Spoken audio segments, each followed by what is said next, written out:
That sounds a bit distressing, actually. It was, because it wasn't just my figures. I also couldn't get any of like my kitchenware, my mattress. I had to sleep on the floor. It was a painful time.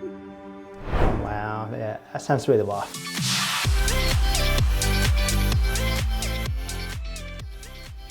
Hello. Hello. So great to have you join us for a Q&A. First up, do you want to introduce yourself and your YouTube channel? All right. Hello, my name is Janet, also known as HanGoof. My channel is about figures, unboxing figures, drowning in figures. Initially, when I started my channel, I wanted it to be about all the different nerdy aspects of my life, like making cosplays, playing games, figure collecting, but right now it's like 99% figures, which is cool, but you know, I would like to expand. Oh yeah, that's pretty cool. Because I guess one of the most recent videos you did a vlog of your time in Korea. Yep. Yeah. That one was so awkward, to be honest. Oh. Because I'm not used to filming, I guess, things in my daily life. So I had to, when I was filming the stores and stuff, I was like trying to film everything really fast so no one would see me. Yeah. Is it commonplace to see people doing vlogs in Korea? Actually, I think over the past couple of years, I've seen more and more people recording in public. There's definitely a lot more people recording in like Seoul and stuff, but around here, not so much. But last year, I had someone in the streets take his camera. He was like following me, putting the camera on my face and was like, "Let me ask you a question." I was like, "No." Oh, wow. So there's stuff like that now, you know? Yeah. Okay. That sounds a bit full on, but yeah, it was a lot. Yeah. But no, I think your vlog was pretty cool, pretty chilled, really relaxing to watch. Thank you. Because I really enjoyed just being able to see from different perspectives, from different countries. It is very different. So I'm glad you enjoyed it. Yeah, it's good. But I think one of the other videos I watched was you did a vlog as well, I think, to an anime convention in the United States. I think that was my first vlog, but it wasn't as personal, I guess, as this one. It was when I went to Anime Expo. Is that one of the biggest anime convention in think the world? It is I don't know about, maybe it is in the world, but I know it is for, I think, the United States. Mm-hmm. It was a lot. Oh, was it? Yeah. Well, it looked pretty amazing there with all the different shops and all the different displays they had there. Oh my God. You know, as a figure collector, you should come one day. We could travel through it together. It was insane. It was, honestly, it was too much, but it was a lot, but I would go back. It was fun. Oh, awesome. Is that 5 days, is it? I think it was. I don't know. It's all a blur. I was only there for 2 days, but it was 2 days too much. Okay. Oh, wow. But you have a trip quite far to go there as well, right, to attend? No, I actually, since I moved to the West Coast, I think it only took me like 30 or 40 minutes to drive there. So it wasn't too bad. Mm-hmm. But people come from like all over the world to go to Anime Expo, so. Oh, is it? Yeah. Mm-hmm. I was thinking about it because I did my first vlog for an anime convention. So I'm based in Australia, Sydney. Oh. So we have one called Smash. And I think that's the biggest anime focused one that's in Sydney. Mm-hmm. And it was actually, I think it was similar time as Anime Expo, I think same weekend. Wow. And I was thinking, yeah. What are the okay, next year you got to come to Anime Expo. So, yes, I'll save up and I'll come over. Because I haven't been to the US myself, but I would love to travel there, especially for all the food, and I want to see all the famous landmarks because I love American films, and I love just to check out New York and all that. That would be good. It would be like if you take like a 2-week vacation, you can take like 1 week to look at the East Coast and 1 week to look at the West Coast. That'd be really fun. I definitely love to. I guess probably just don't buy 5 figures and save up for airplane ticket. You got to come with an empty luggage so you can just stuff all the figures in there. That's it. That's it. I think one thing I also really love, particularly about your channel, are your little skits at the start, and you got little animation stuff that you do when you present and do the unboxing. So my next question is, so how do you come up with those ideas for that, for the intros and those little animation stuff? You know, it's surprising to me that you asked me that, because I never stopped to think that they were skits, but that's what they are. I'm very like, those skits are very whim based. I wake up that day, look at my boxes, and I'm like, you know what? This is what I'm going to do today. And that's basically what they are. And then like, if I feel more fancy that day, I'll dress up or try to like match the figures, match the energy of the figures. But most of the time it's just, hey, this is what I'm going to do today. And that's what I do. So it's pretty spontaneous, is it? Yeah, it is. It is. I probably should plan them out better, but I'll be eating breakfast and I'm like, yeah, this is what I'll do. I think I find about your unboxing videos, you know, you're very descriptive with your words and very, what's the word? Very creative with the word usage. I use a lot of weird similes. I compare a lot of things to like animals and sea creature based things for some reason. I'm really like stuck in the ocean, so I understand. I feel it. No, it's great. It's definitely it makes a channel stand out, and I think one big appeal of being able to watch your unboxing makes it very, thank you. Very fun to watch. You mentioned that you've done a bit of moving around. So I think you mentioned you've done a big move and was a more smaller move, and I guess you have a pretty impressive collection as well, both the smaller figures and the really big sizes stuff as well. Just wondering, did you have any tips and tricks you want to share with people about how to move your collection? Oh my gosh, my tip is to never move. Just live in your dragon horde, never move. But the real tip is for bigger figures, like I have my quarter scale figures of the Bloodborne characters. Oh, yes. Those I would never throw the boxes away for, because they are so fragile and so large. So for any figures that are, fragile or cost a lot, I would say keep the boxes. There's nothing safer than their boxes. And for smaller figures that aren't as fragile, I just roll them up in like puffy clothing, like towels, sweaters, hoodies. And if it's a smaller move, like the one I did recently, for like the Bloodborne figures, I'll keep them in my car or move them in my car so I have more control of their environment. Whereas if it's a long haul, like from what I did last year from like East Coast to West Coast, then you just gotta pray. You gotta pray that the moving companies treat your babies well. That's it. I guess when we do have a big move and you hire movers, you just have to put that faith and trust in them.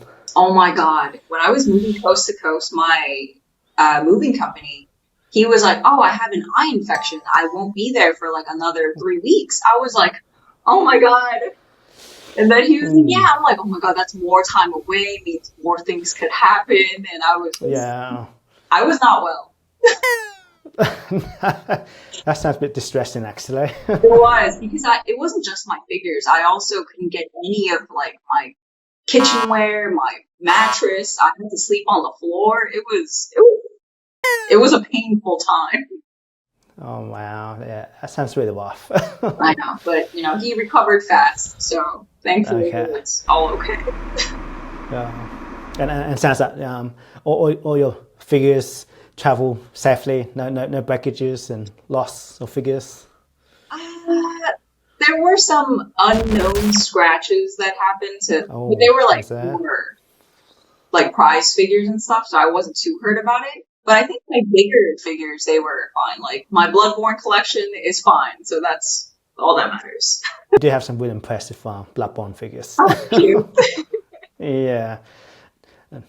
Very high quality. Indeed. Oh, they are my pride and joy, my expensive large babies. Yeah. Well, actually, a confession, I actually never play in the Bloodborne games, but I know of them. You know what? That's best. It's best for your sanity. Don't go in there. Don't traverse into that world. uh, but it's like the Souls games, right?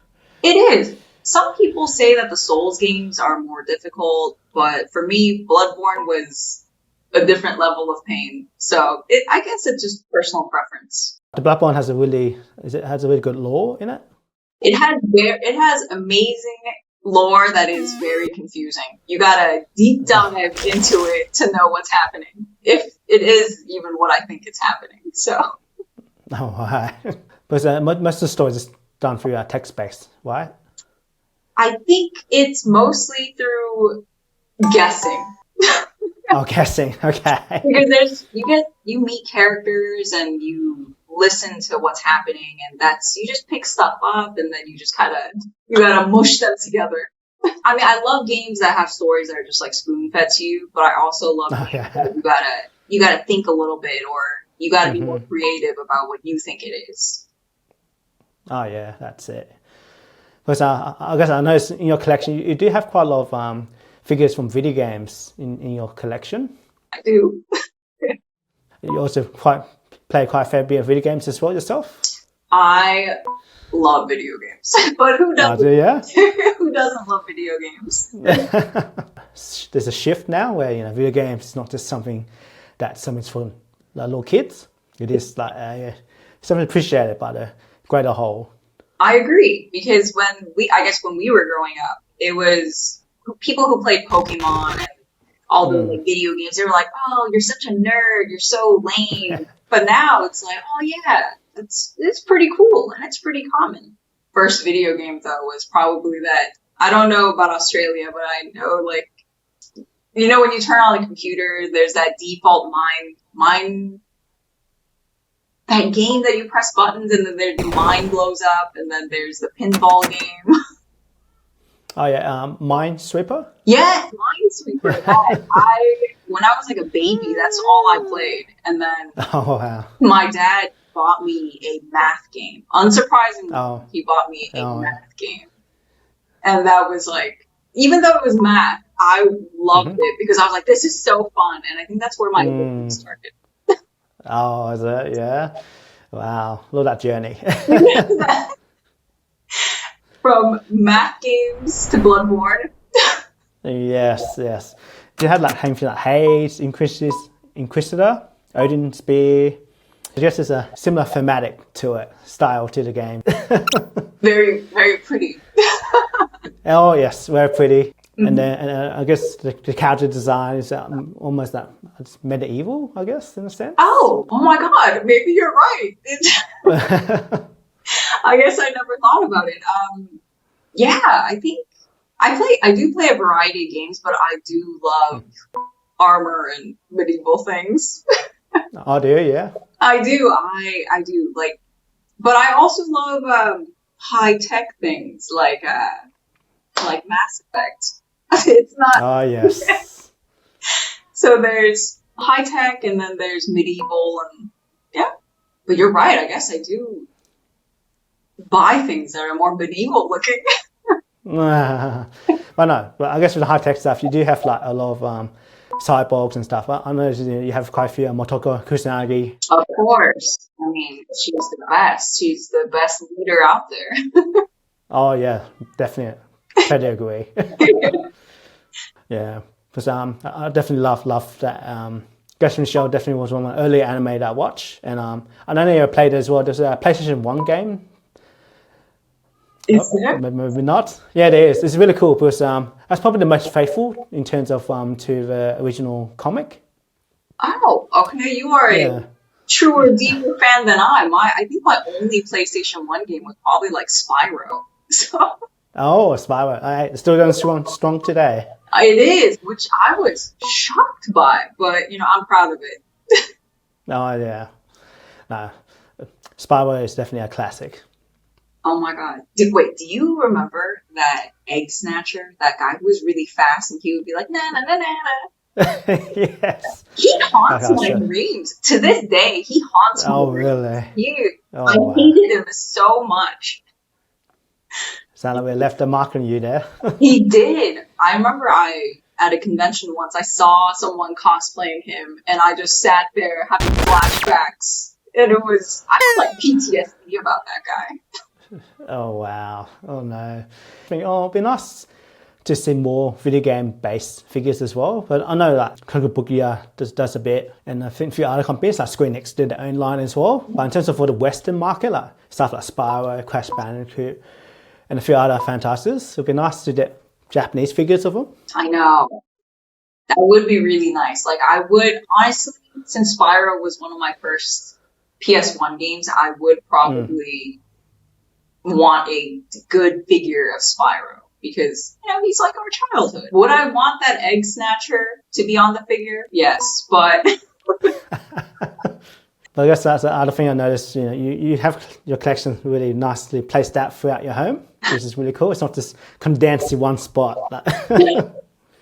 My house is a true figure hoarded house. My friends come in and they're like, oh my God, it's in every room. This is...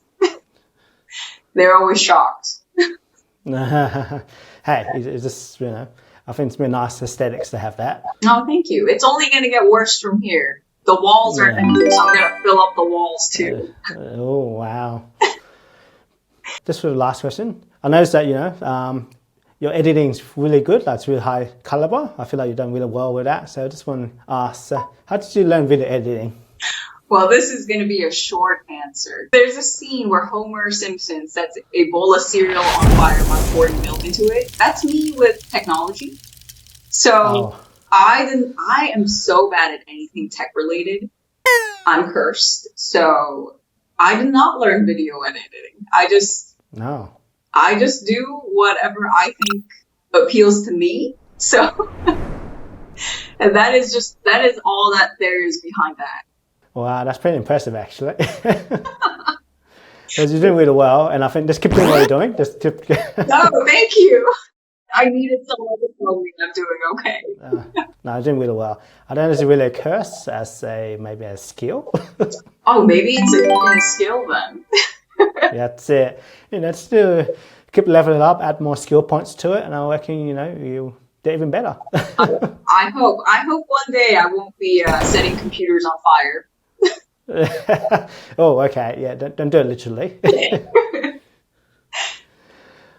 All right. Well, thanks so much, HanGoof, for the time and answering my questions. Please check out her videos. They're really fun. Definitely check out those little skits. Really animated. Add some laughter and joy to your life, and also incredible figure collector as well. So yeah, thanks so much, HanGoof. Thank you so much for having me.